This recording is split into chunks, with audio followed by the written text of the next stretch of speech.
বাংলাদেশের অন্তর্বর্তীকালীন সরকারের স্বাগত জানিয়েছে চীন। আজ শুক্রবার নিয়মিত এক সংবাদ সম্মেলনে বাংলাদেশের চলমান পরিস্থিতি নিয়ে প্রশ্ন করা হলো চীনের পররাষ্ট্র মন্ত্রণালয়ের মুখপাত্র লিন জিয়ান একটি কথা জানান। বাংলাদেশের নতুন সরকারের বিষয়ে প্রশ্ন করা হলে চীনা স্বরাষ্ট্রমন্ত্রী মন্ত্রণালয়ের মুখপাত্র বলেন, বাংলাদেশের একটি অভ্যন্তরীণ সরকার গঠনের বিষয়ে চীন অবগত রয়েছে।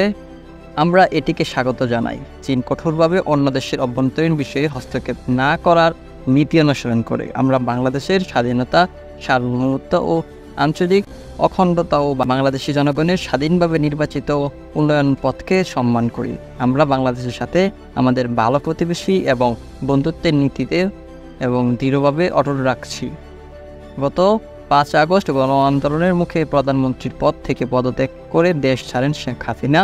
এর মধ্য দিয়ে তার টানা 15 বছরের শাসনের অবসান ঘটে। শেখ হাসিনা সরকারের পতনের পর গত 3 দিন দেশে কার্যত কোনো সরকারই ছিল না। এই অবস্থায় গতকাল বৃহস্পতিবার নোবেল বিজয়ী ডক্টর ইউনূসের নেতৃত্বে অন্তর্বর্তীকালীন সরকার শপথ নেয়।